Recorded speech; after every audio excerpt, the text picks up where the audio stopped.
So we're in a series about quotient groups, and in order to construct the quotient group, we're going to need to use the following proposition. So here's the proposition. Let G be a group, and then let H be a subgroup of G. And in this situation, the following are equivalent.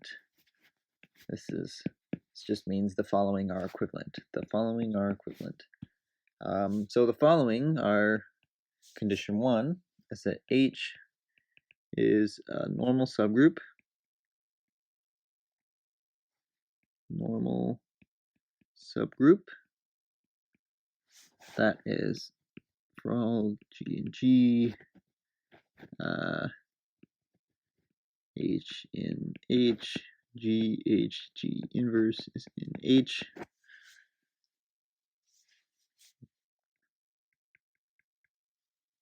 Now the second thing is for all, let's say little g in G, so for all elements of G, we have GHG inverse equals H. So there's some notation going on here. And so what does this mean? So we know what the notation GH means for a coset, right? So GH is, the set of G times little h for H in H. And it turns out, so this is sort of, we think like we're taking the product of some element here with some set here. And so this sort of notation it's kind of a similar idea to this notation. So what happens is GH G inverse just means all elements of the form GH G inverse for H in H. So that's what this notation means. Let me erase this really quick. So now, number 3, the third condition is that for every G in G, the left coset GH is equal to the right coset HG. Okay, right now, similarly to before, the right coset is defined as HG, H in H, and we're remembering that, multiplication need not be commutative. Therefore, this a priori, these two sets might be different, but what this is saying is that if H is a normal subgroup, these two sets will be the same set. And then condition 4 is that every left coset is a right coset. Okay. So all of these conditions are equivalent to H being a normal subgroup. So now we need to prove this proposition. So let's start with the proof. Okay, so part 1. So let's prove that 1 implies 2. So we need to prove that they're all equivalent. So if we have H as a normal subgroup, then GHG inverse is in H. So that's going to mean that this set GH G inverse G big H G inverse, right? That's the set of all things of the form GH G inverse.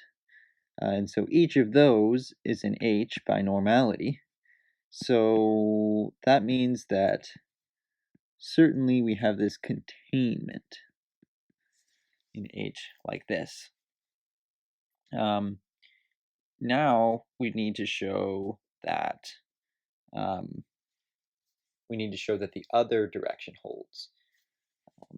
So this is one direction of inclusion. Now we want to show. So we need to show G H G inverse contains H. And so this is how we're going to do it. So first we will substitute G inverse for G, and so that'll give us that G inverse H G is in H. And now what we can do is we can think of this sort of in two ways. One, we can sort of think about what this means by elements, and then what we want to do is we want to multiply on the left by G inverse, or wait, this is the right. We want to multiply on the right by G inverse, and on the left by G. And then the idea being that these G's will cancel, these will cancel, and so we'll be left with H is in GH G inverse. And so the question is, why am I allowed to multiply on the right and on the left here? Well, one way to think about what this is doing, if you think about sets, is I'm taking the set, G inverse HG, which is a subset of G, and I'm going to apply the map, which is multiplying on the left. So let's say left mult by G. So left multiplication is, it's just a function. It's not even a homomorphism, it's just a function. And that, so if I have GH G inverse, and then I take, so that map here, okay, so how do I write the left multiplication map? G L mult by little g to G, so that means that A is going to go to G times A, and G inverse HG is going to go to GG inverse HG, which is just equal to HG. So what will happen here is, if I apply that map to this set, what will happen is I'll get the coset HG.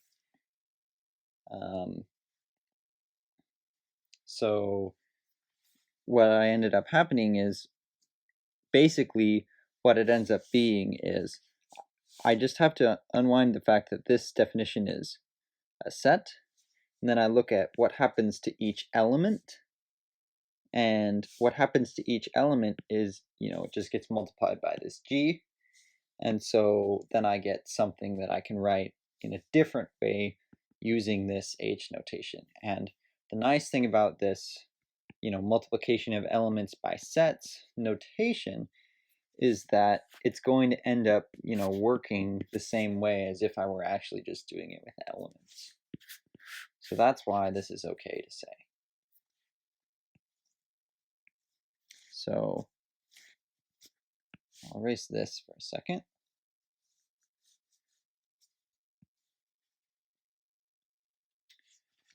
So we found that this holds.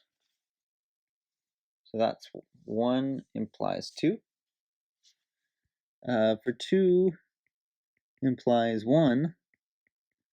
So this one isn't going to be as hard, because if GH G inverse equals H, well, then GH G inverse is definitely in H. That's just a consequence of the definition. Okay. So now we can do 2 implies 3.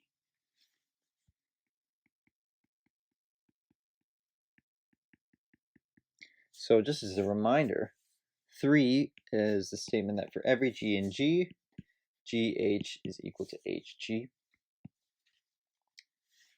So the way that one will work is we can, so we know that 2 is true, so we know that GH G inverse equals H, and so we can do the same thing that we did on this previous thing by multiplying the equation on the left or on the right. And so this time we're going to multiply it on the right. We'll multiply by G, and we'll conclude that GH equals HG for all G and G, which is exactly what happened here.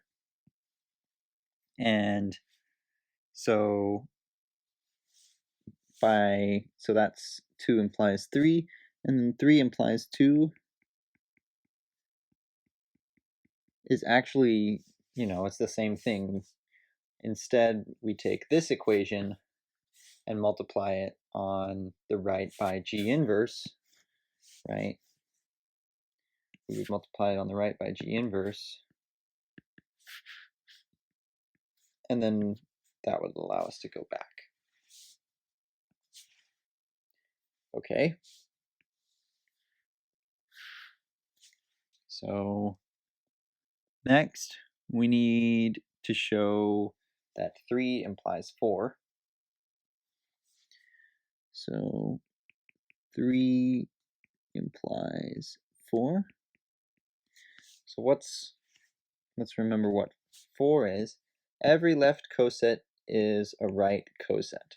Well, 3 says that for every G in G, GH equals HG, so every left coset is, in particular, this right coset. So 3 implies 4 follows from the definition of coset.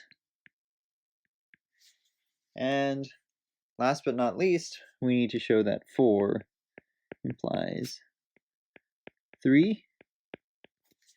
And so in this case, we know that every left coset is a right coset, but we don't know which left coset or right coset it might be. So in theory, it could be, a different right coset.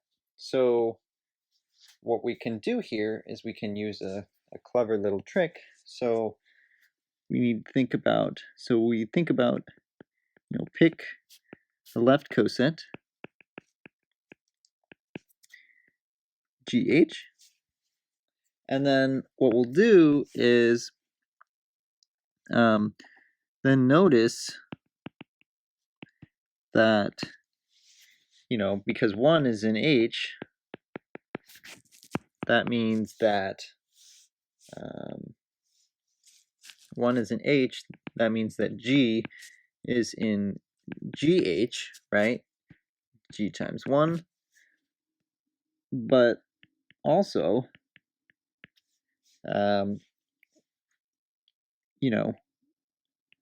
G is in HG, right? Because that's 1 times G. But the cosets, so the cosets form a partition. And since every left coset is a right coset, it can only be at least one coset. I mean, at most one coset. So by the properties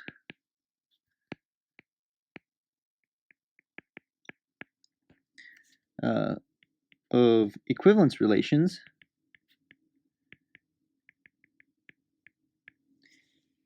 So GH can only be at most one